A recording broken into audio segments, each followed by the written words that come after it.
All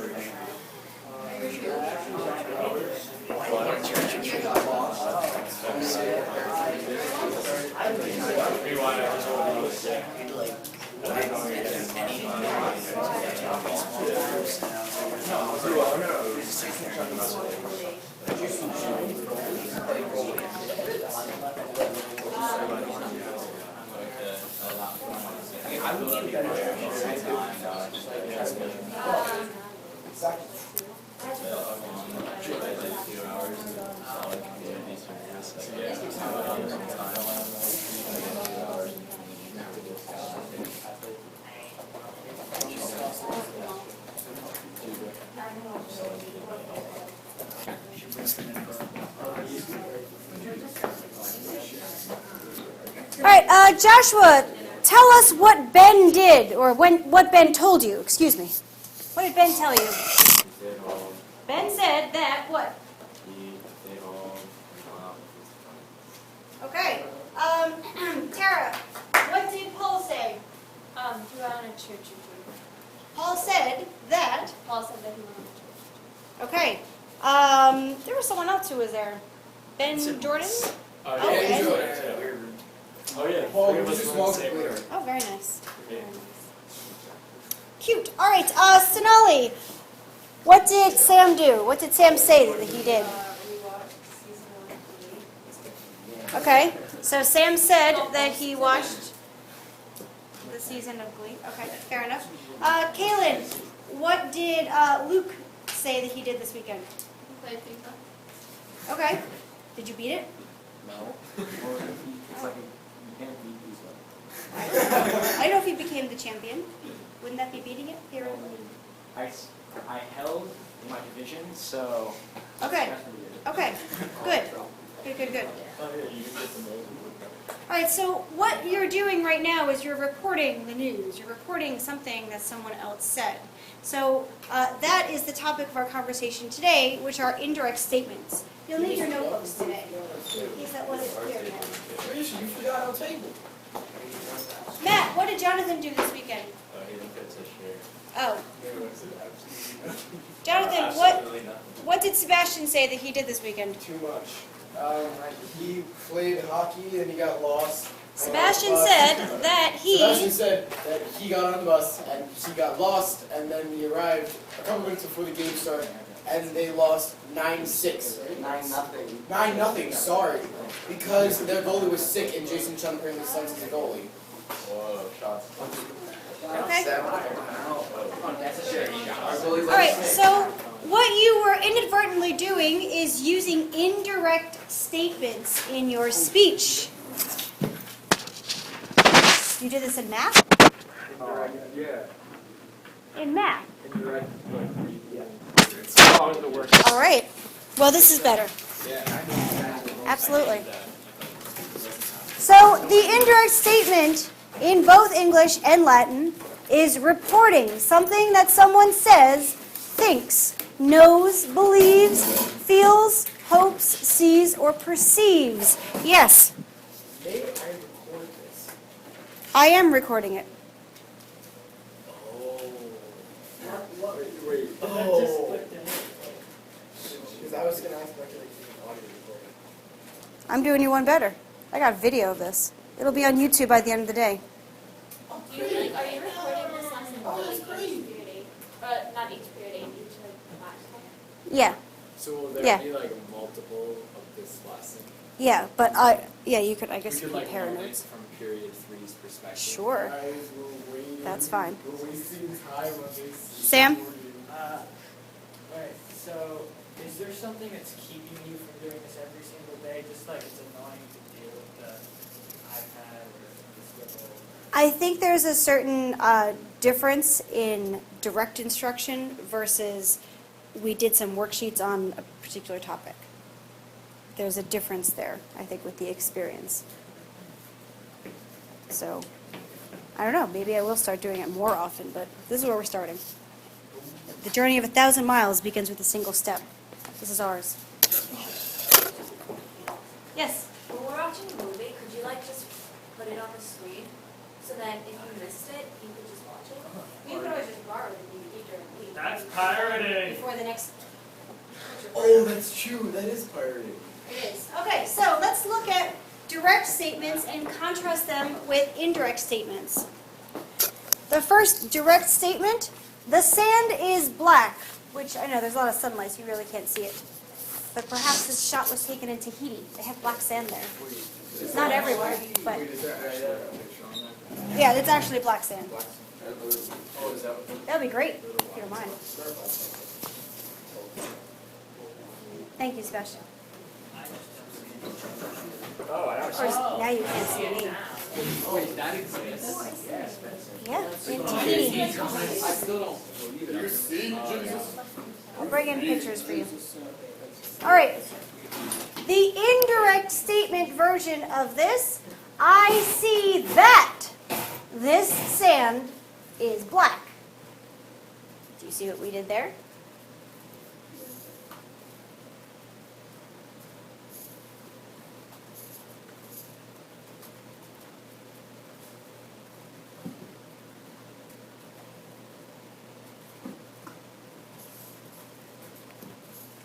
Okay, another set of contrasts for you. A direct statement. There are men in the field.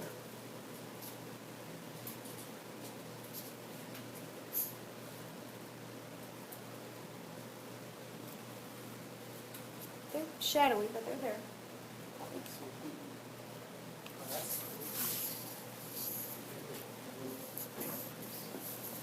An indirect statement based on this direct statement.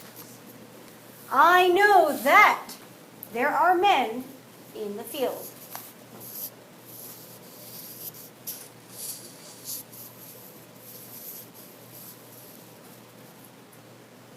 Let's do one more series of contrasts here. Yes? So it's like you're being cognizant of seeing something that you know is true, but you're saying that you know it instead of saying that it's actually true. That was very metaphysical. I think you're correct. Wait, You could just simplify it that it's a third-party account of what's actually happening. So like instead of saying the pen is blue, it's like I saw that the pen is blue. Or Yeah. I know the pen is blue. Yeah, exactly. Exactly. All right, so one more series of contrasts for you. A direct statement. The sun has set.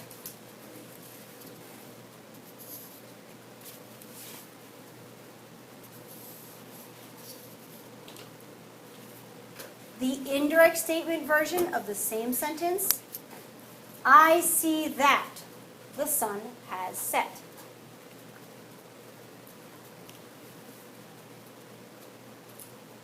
Yes? So I noticed a very subtle pattern of putting that into every indirect statement. Yeah. Because you just suddenly, doing it in all caps and writing right for that word.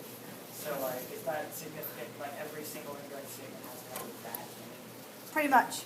What about the I part? Like that, because some things like the sun has set versus I see that. Like, Would it be he sees Well, that or hold on one second. Luke was asking his question. It's going to start with this, which we'll get to in a second. So it starts with the act of the reporting, and then it gets to the fact that's reported. And then they get separated by Sam's new favorite word, that. Was that part of your question too? Yeah. Okay. Well, actually, that's like part one of the question. Okay, what's part two? Part two is, it doesn't have to be I see that. It could be like you see that. Yeah, yeah. And it could be you saw. Doesn't matter. So it goes along with the verb. It goes like the verb order. I, you, they. Like you saw that the sun had set. Yeah, or we noticed that the sun's not Could set. there be a different word besides that they were? No, No word at all? no. So wait, is it all the words that you listed in the beginning? Like says, thinks, could you do all? Yeah, that's a pretty good summary, yeah. So let's start out here. At the very beginning of each of these indirect statements is something called an M&M verb. An M&M verb are sweet. They come from your mind and they come from your mouth. Things that you do with your mind and things that you do with your mouth. M&M verbs are also called frequently by me and many others head verbs. So these are the same term, M&M verbs and head verbs. I will use these terms interchangeably. Head verbs, obviously, are things that you do with the parts of your head, right? Actions that require your mind or your mouth, both of which are on your head. So think for a moment, what kind of head verbs do you know? Yeah. See, hear, taste, smell, you can't really touch, but I guess You can't touch with your head, so you can touch with your hand. not the same way that you touch in a kinesthetic type of way. Matt, what else do you know? You think. Yes, what else? No. Good, what else? Yeah, You like feel, but like not like Yeah. feel. Like exactly, an emotional feel. Absolutely. Sam, Remember? good. What else? Postulate. Yes. Matt, what's that? Listen. Good. Or hear, yeah. Like. How could you use blink in an indirect statement, though? He blinks that. I know he blinked. I know that he blinked. No, that's not it. We That's have to not use it what at the we're beginning, you talking see. It's part of the reporting. On location, like. I'm not sure that blink works, even though, yes, you do it with a part of the head. You're correct. Jonathan, last one? Believe, proceed, achieve. Not achieve, but okay. And, It does. I achieved that. It does cutely rhyme, but it doesn't really work for our purposes. All right, let's take a look at some Latin head verbs. You do not have to write all of these down right this second. I will be sharing this presentation with you after the fact, and then you can write them all down. But a quick Latin list of head verbs / M&M verbs. Puto, putare, to think. Scio, scire, to know. Nescio, nescire, to not know. See what they did there? Clever Romans. Nego, which is another first conjugation, so it's going to have the same layout of principal parts. O, are, avi, atus. Nego is to deny. Spero is to hope, for those of you who like the motto of South Carolina. Sentio, sentire, sensi, sensus, which is to feel. Cogito, another first conjugation, to think. Intellego, intelligere, to understand. So someone who is intelligent understands a lot of things. Digo, digere, to say. How many of you recognize about half of these? Good. Good. Like the sparrow thing. Is that like dom spiro sparrow? Absolutely. What does that mean? While I, anyone? Well, Breathe. I hope. Yep. Yep. So hope is, the core of your existence, if you will. I know. All right. This slide contains a handful that you might not be as familiar with. Again, it'll all be in the presentation that gets shared with you, so don't panic about writing it all down right now. But constat is what's called an impersonal, because it always gets translated it. It is agreed, or it was agreed, it is decided, it was decided. That ait, aiunt thing, that's almost exclusive to poetry. But it's a good thing to know, for later on down the road when you start reading poetry. Procerto habere, to be certain. Audio, audire, to hear. Cognoscere, to learn. And credo, credere, to believe. You've probably seen fewer of these than the first slide. Yeah. Does the word cognizant come from? Yep. Yep. Sebastian. Great question. I got sick of Google slide templates. You probably are too, right?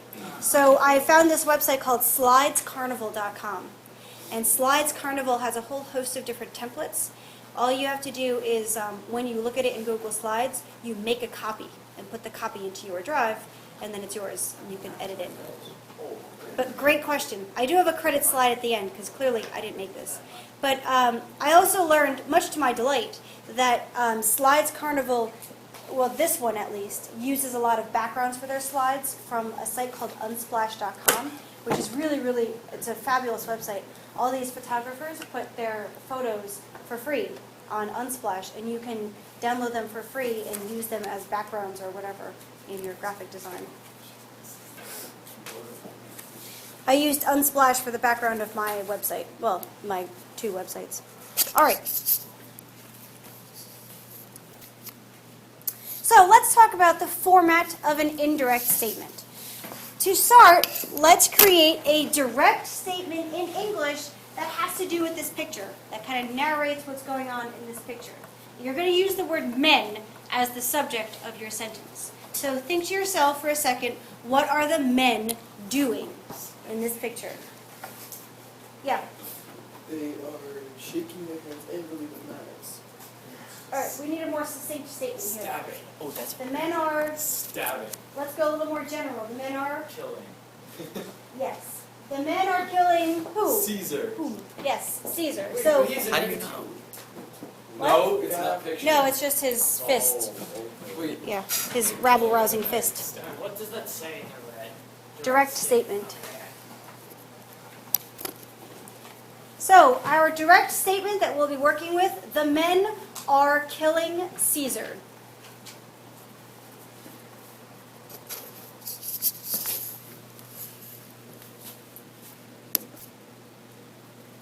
Now, form an indirect statement in English, using the same subject.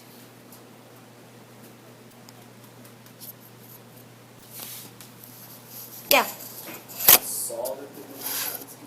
Good. I'm actually going to use the present tense. It's just easier. So I see that the men are killing Caesar.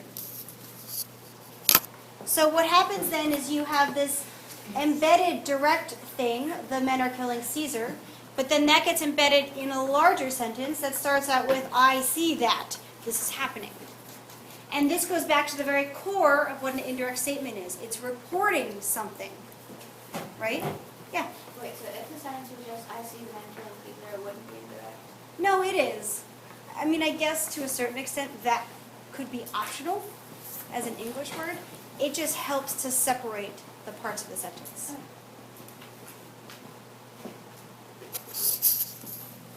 All right, so let's put this indirect statement together in Latin, and we'll figure out all the necessary parts.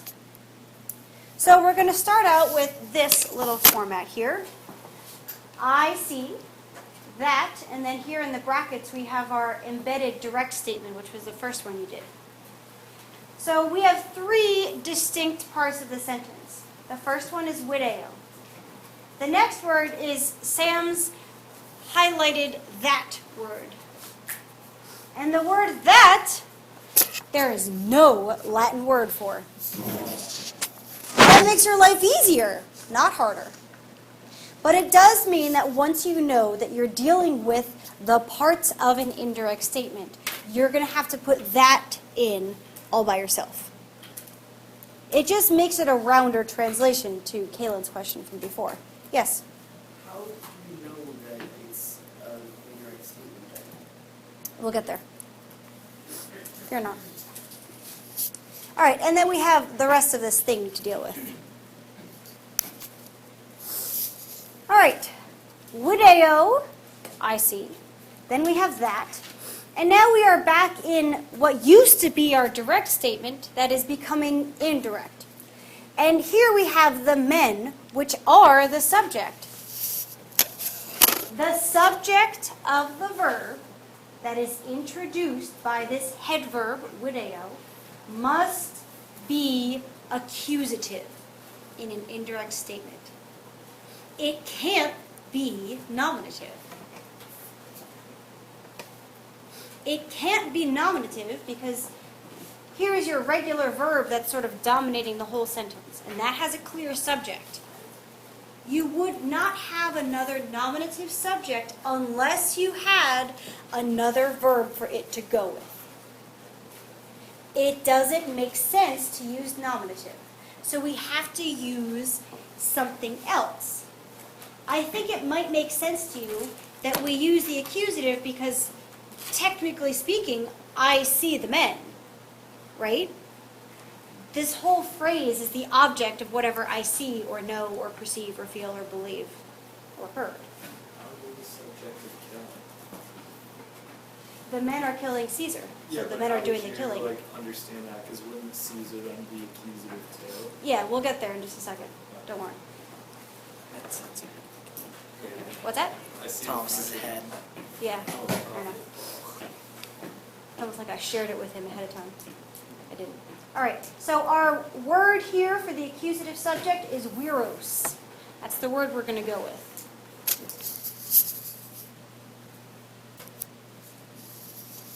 Okay, moving on through the sentence.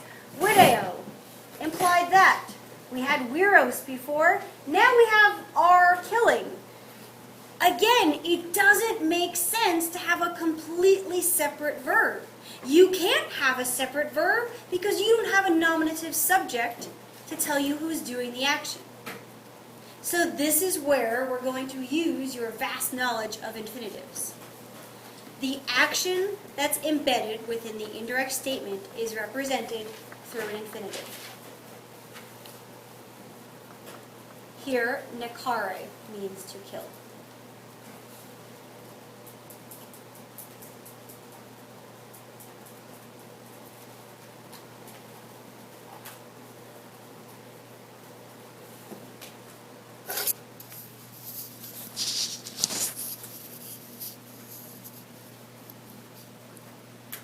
So let's, yeah, go ahead.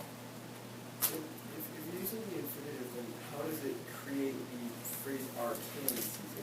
Wouldn't the infinitive be to kill Caesar? Great question. Because you can't use a regular verb, because you have to use an infinitive, it doesn't make sense to use that organic infinitive translation, to kill, to be killed, to have killed, or something like that. You have to make it work as a regular verb, which is actually the same quandary that we encountered with ablative absolutes, too. With an ablative absolute, all we had to use was a participle.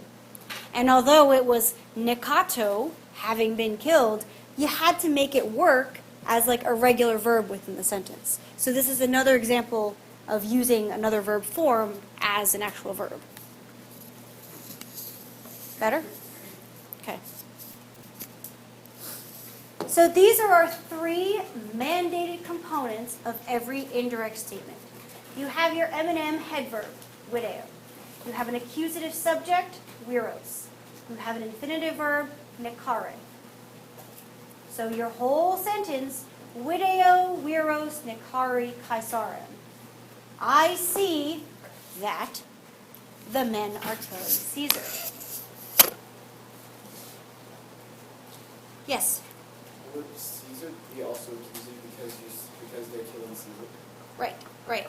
So, to Thomas's question and Jonathan's, yes, Caesar is the object because he's the one who's the object of the action of the killing. You might be thinking to yourself, well, golly, that puts me in a bit of a pickle because now I have two accusative nouns. How do I know which one is the accusative subject and which one is actually just the object of the verb? It's a perfectly legitimate and logical question. And here is Latin's very logical answer.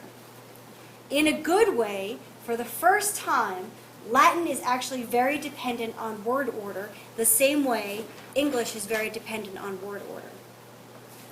In other words, Latin word order of an indirect statement will always have the same general outline.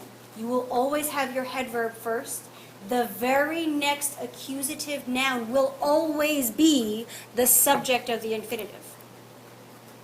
Any other accusative noun in the sentence, you can assume, correctly, is going to be the object of the infinitive instead of something else.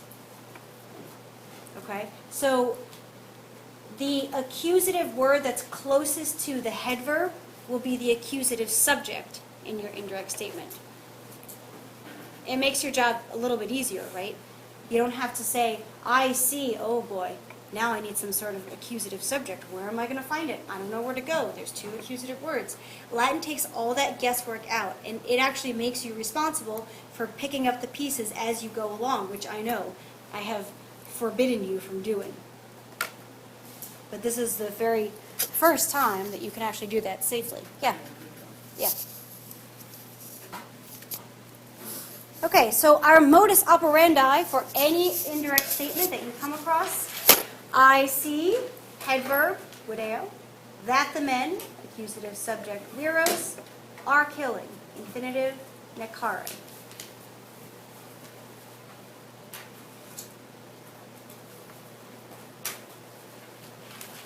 If you don't have all three components, you do not have an indirect statement.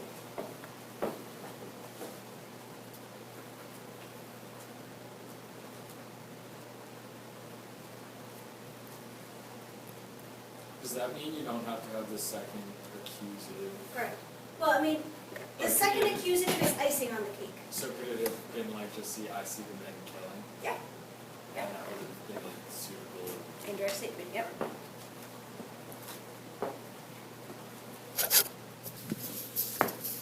Yeah.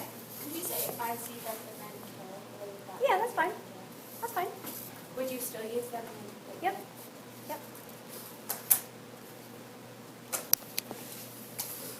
All right.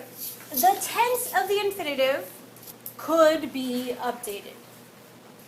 Again, no need to copy down this chart line for line because you'll get a copy of this at some point in the future. So this particular slide rests on the fact that your head verb is going to be present tense. Make sense? Which is exactly what we were doing with video. So with a present tense head verb, I see, obviously the accusative subject is the men. The infinitive, if it's a present tense infinitive, it's killing. So I see that the men are killing.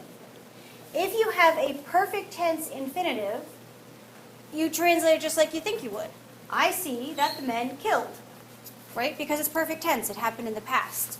There's not a whole lot of guesswork involved. Future tense, obviously, doesn't happen now, didn't happen in the past. So I see that the men will kill. Okay? Fairly straightforward. What's not so straightforward is what happens when your head verb is in the past. When your head verb is in the past, things change a little bit. Because if your head verb's in the past, the whole sentence takes place in the past. Right? That's the setting, if you will. So if I saw is the beginning of this, I saw that the men, if you're dealing with a present tense infinitive, it takes place at the same time as your head verb. So I saw that the men killed. Even though it's a present tense infinitive, it has to happen at the same time. Now this is basic English grammar too. You would not catch yourself, hopefully, saying, I saw that the men are killing. Because saw already happened. Are killing is happening right now. You would not combine those tenses in English, so you shouldn't combine them as you translate. Perfect tense has to happen before the head verb, whenever that head verb was. I saw that the men had killed. Now the third line in this is the most tricky, and this rests on a weird irregularity in English. If you're using a future tense infinitive, but you're starting in the past, the English is would. I saw that the men would kill Caesar. It's just a weird Englishism. Yeah. Are you changing the infinitive for these, or is it? Yeah. Yeah. Yes. Are you not allowed to say I saw that the men will kill? Nope, you may not say that. I'm glad you asked that. So you're right, Ben. The tendency, if you see a future infinitive, the tendency is to say will kill. And I understand that. English, however, doesn't work that way. So blame English, not me. So you need to say, I saw that the men would kill. Yeah. Wait, you might read back to this, so you might read back to the What's your question? Are there, like, passives? Yep. Yep, you can have passives too. All right. This is your chance. This is your turn to create an indirect statement. You can do, Gesundheit, I believe all of these indirect statements could be used with just 3 words. Okay? So in your groups right now, try to construct these 3 sentences as indirect statements.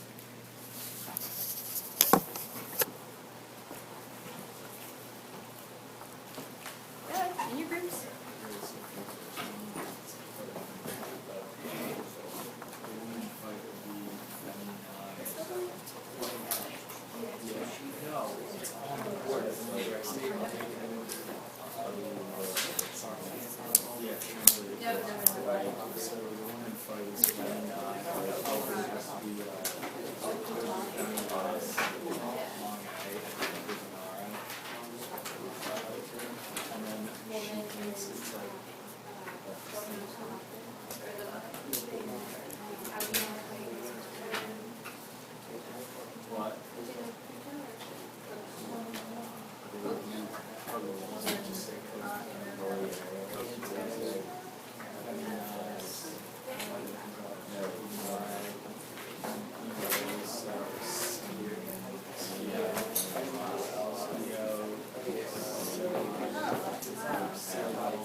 turn it right on you.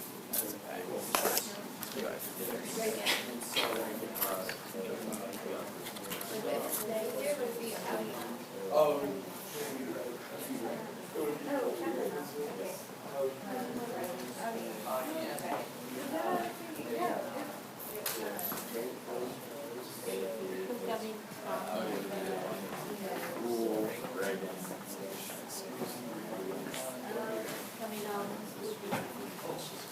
Should we write them?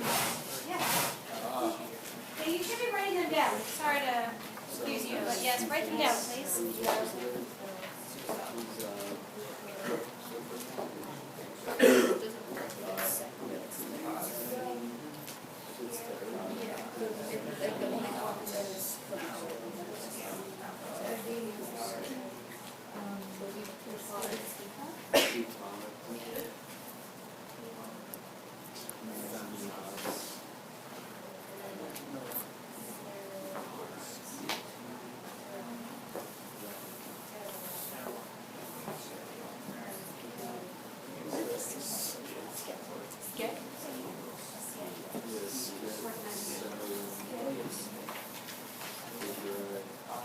Thomas, what did you say for she thinks? She thinks croutons. And then they hear is Alex out of you and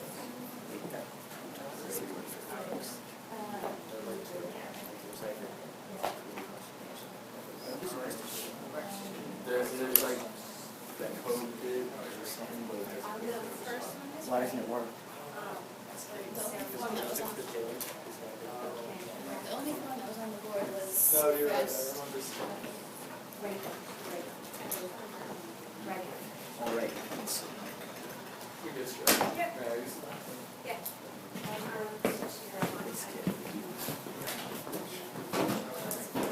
She's definitely No, it's Yale. Shut up, don't joke.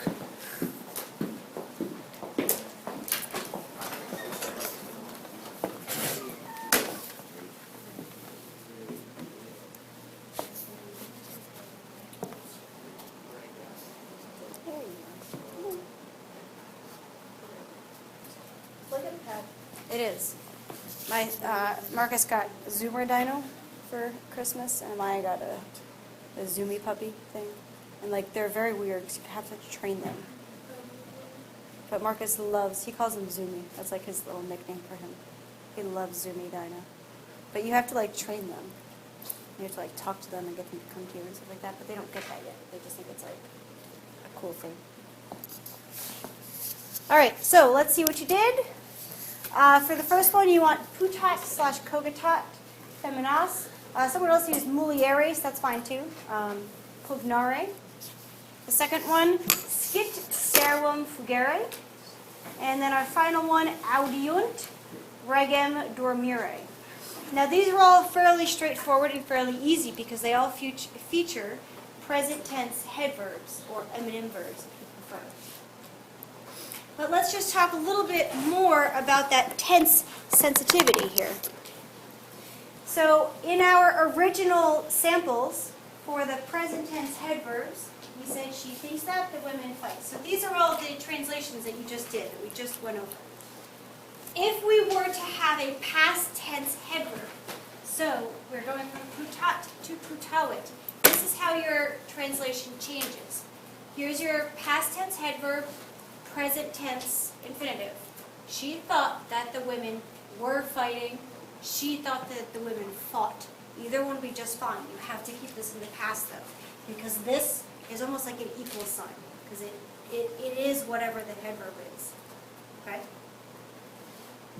With this example, skiebat, imperfect. Skiebat servum fugisse. He knew that the slave had fled. So you're taking this past tense infinitive and you're making it even more in the past because you're starting in the past. Does that make sense? The past tense infinitive has to start before whenever that main head verb takes place. And then finally, audi werunt, they heard that the king would sleep with dormitorum esse. Yeah. Wouldn't it be? I thought it would be translated like they had heard. Well, this is just regular perfect tense. What about for ESCA, skiing? Well, this skiabot is weird in English because in English it's was knowing, but it's also knew. Because was knowing is just kind of all good English. Yeah. Are we gonna be doing any of these classes? Yep. Yep.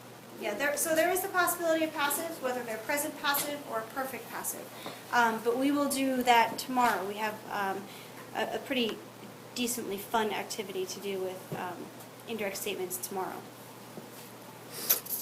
All right, so finally then, just to sum it all up, there are 3 components to these indirect statements, and if you don't have all 3, you don't have an indirect statement.